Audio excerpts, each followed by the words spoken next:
ത്രിയേക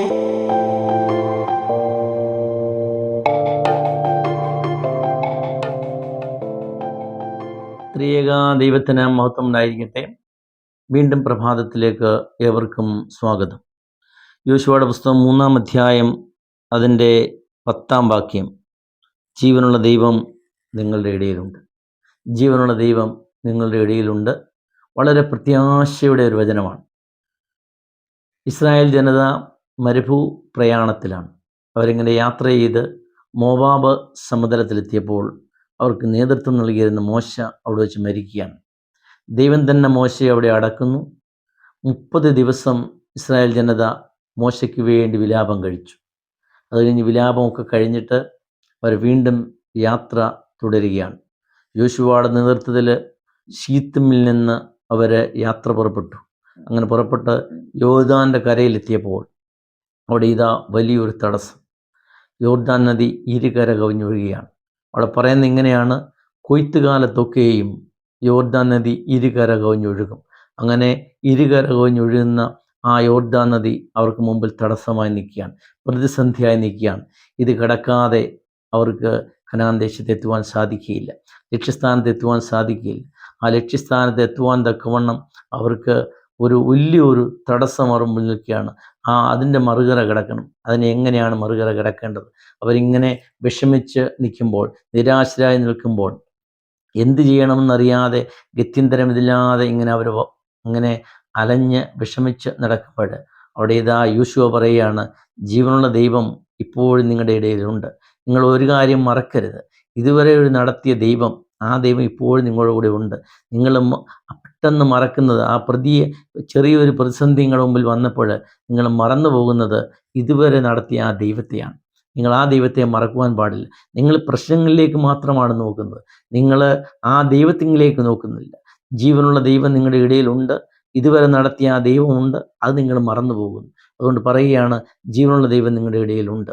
ഇതാ ഫറവോൻ്റെ അടിമത്തത്തിൽ നിന്ന് നിങ്ങളെ വിടുവിച്ച ഒരു ദൈവം, മിസ്രയീമ്യ ഭരണകൂടത്തിൽ നിന്ന് നിങ്ങളെ വിമോചിപ്പിച്ച ഒരു ദൈവം, നിങ്ങൾ മരുഭൂമിയിലൂടെ നടക്കുമ്പോൾ വിശന്ന് പറഞ്ഞപ്പോൾ അവിടെ മരുഭൂമിയിൽ അപ്പവും ഇറച്ചിയും ഒരുക്കിയ ഒരു ദൈവം, ദാഹിച്ച് പറഞ്ഞപ്പോൾ നിങ്ങൾക്ക് പാറ പിളർന്ന് വെള്ളം തന്ന ഒരു ദൈവം, ശത്രുക്കളുടെ കയ്യിൽ നിന്നും ശത്രുപാളയത്തിൽ നിങ്ങളെ രക്ഷിച്ച ഒരു ദൈവം, ആ ദൈവം ഇപ്പോഴുമുണ്ട്. ആ ദൈവത്തിൽ നിങ്ങൾ ശരണപ്പെടണം. എന്നിട്ട് പറയുകയാണ്, നിങ്ങളെ തന്നെ ശുദ്ധീകരിക്കണം. നാളെ തന്നെ ദൈവം നിങ്ങളുടെ ഇടയിൽ അതിശയം പ്രവർത്തിക്കും. നിങ്ങളെ തന്നെ ശുദ്ധീകരിക്കണം. ദൈവം നാളെ നിങ്ങളുടെ ഇടയിൽ അതിശയം പ്രവർത്തിക്കും. രണ്ടാമത് പറയുകയാണ്, പുരോഹിതന്മാർ പറയുന്നത് കേൾക്കണം. ദൈവത്തിൻ്റെ അഭിഷിക്തന്മാർ നിങ്ങളോട് പറയുന്നത് കേട്ട് അനുസരിക്കണം. എന്നിട്ട് മൂന്നാമത് പറയുകയാണ്, വചനം കേൾക്കണം. അവിടെ ഇങ്ങനെയാണ് പറയുന്നത്: നിങ്ങൾ ജീവനുള്ള വചനത്തെ കേൾക്കണം. ദൈവമായ യഹോവയുടെ വചനം നിങ്ങൾ കേൾക്കണം. അവിടെ പറയുകയാണ്, ദൈവത്തിൻ്റെ വചനം, ഈ വേദപുസ്തകം, ആ വചനം നിങ്ങൾ കേൾക്കണം. ആ ദൈവത്തിൻ്റെ വചനമാണ്, ആ ദൈവമാണ്. ആ ദൈവത്തിൻ്റെ വചനം കേൾക്കുമ്പോൾ അതിലൂടെ ദൈവം നിങ്ങളോട് സംസാരിക്കും. ആ ദൈവം നിങ്ങളെ വഴി നടത്തുമെന്ന് പറയുകയാണ്. അതിന് പ്രകാരം അവർ തങ്ങളെ തന്നെ ശുദ്ധീകരിച്ചു. പുരോഹിതന്മാരുടെ വാക്ക് കേട്ടു. നിയമപ്പെട്ടകം എടുത്ത് നടക്കുന്ന പുരോഹിതന്മാരെ അവർ അനുഗമിച്ചു. അങ്ങനെ ആ നിയമപ്പെട്ടകം എടുക്കുന്ന ആ പുരോഹിതന്മാർ യോർദാൻ്റെ ആ കരയിൽ, ആ നദിയിലെ അവിടെ ആ വെള്ളത്തിന്മേൽ ഇങ്ങനെ കാല് വെച്ചപ്പോൾ ഇതാ ഇരുകര കവിഞ്ഞൊഴുകുന്ന ആ യോർദാനിലെ വെള്ളം 2 ചിറ പോലെ അപ്പുറവും അപ്പുറവുമായിട്ട് നടുവിലൊരു വഴി ഒരുക്കുകയാണ്. ഉണങ്ങിയ നിലം അവിടെ ഒരുക്കുകയാണ്. എന്നിട്ട് ഈ പുരോഹിതന്മാർ നിയമപ്പെട്ടം എടുത്തുകൊണ്ട് ആ ഉണങ്ങിയ നിലത്ത് ഇങ്ങനെ നിൽക്കുമ്പോൾ, യോർദാൻ നടുവിൽ നിൽക്കുമ്പോൾ, ഇസ്രായേൽ ജനത എല്ലാം അവർ ഇതുവരെ പേടിച്ചിരുന്ന ആ യോർദാൻ നദി ഇതാ 2 വശത്തേക്കും വഴി മാറിയിട്ട് അവർക്ക് വഴിയൊരുക്കി. അവർ ആ വഴിയിലൂടെ നടന്നു എന്നുള്ളതാണ്. ആ മറുകര എത്തി എന്നുള്ളതാണ്. അത് ലക്ഷ്യസ്ഥാനത്ത് എത്തുകയാണ്. പ്രിയമുള്ളവരെ, ഇതാ നമ്മളെ ലക്ഷ്യസ്ഥാനത്തെത്തുന്ന ഒരു ദൈവമുണ്ട്. ആ ദൈവം നമ്മുടെ കൂടെ ഇപ്പോഴും ഉണ്ട് എന്നുള്ള ബോധ്യം നമ്മെ ഭരിക്കണം. ഇവിടെ ഇതാ ദൈവത്തിൻ്റെ വചനം കേട്ട് ആ സമർപ്പിതരായ പുരോഹിതന്മാരുടെ അവരെ അനുഗമിച്ചപ്പോൾ ലക്ഷ്യസ്ഥാനം കടന്ന ഒരു ജനതയെ നമ്മൾ കാണുകയാണ്. ഇത് നമുക്കിന്നും പ്രസക്തമാണ്. ഇന്നും നമ്മുടെ ഇടയിൽ ജീവനുള്ള ദൈവമുണ്ട് എന്നുള്ള ബോധ്യം നമ്മെ ഭരിക്കണം. ചെറിയൊരു പ്രശ്നമോ പ്രയാസമോ വരുമ്പോൾ, ജീവിതയാത്രയിൽ ഇങ്ങനെയുള്ള പ്രയാസങ്ങളൊക്കെ വരും. ആ പ്രയാസങ്ങളൊക്കെ വരുമ്പോൾ ആ പ്രയാസത്തെ നോക്കി, ആ പ്രതിസന്ധി നോക്കി വിഷമപ്പെടുകയല്ല ചെയ്യേണ്ടത്. മറിച്ച് നന്ദിയുള്ളവരായിരിക്കണം. ഇതുവരെ നടത്തിയ ഒരു ദൈവമുണ്ടല്ലോ, ആ ദൈവം ഇപ്പോഴുമുണ്ട്. നന്ദിയുള്ള ആ ദൈവത്തെ നിങ്ങൾ ഓർക്കണം. നന്ദിയോടെ ആ ദൈവത്തെ ഓർക്കണം. നല്ലവനായ ദൈവത്തെ ഓർക്കണം. ഇതുവരെ പ്രയാസങ്ങളും ദുഃഖങ്ങളും നമ്മൾ എവിടെയായിരുന്നു, ഇന്ന് എവിടെയാണ്? ചെറിയൊരു പ്രശ്നം വന്നപ്പോൾ ആ പ്രശ്നം നോക്കി വിഷമിക്കുമ്പോൾ നമ്മൾ ഓർക്കേണ്ടത് ഇതുവരെ നടത്തിയ ദൈവത്തെയാണ്. ആ ദൈവത്തെ നമ്മൾ ഓർക്കുമ്പോൾ ആ ദൈവം എന്നെ വഴി നടത്തുന്നുള്ള ബോധ്യമുണ്ടാകുമ്പോൾ നമുക്ക് ലക്ഷ്യസ്ഥാനത്തെത്താൻ കഴിയണം. അതിനെന്താണ് ചെയ്യേണ്ടത്? നമ്മളെ തന്നെ ശുദ്ധീകരിക്കണം.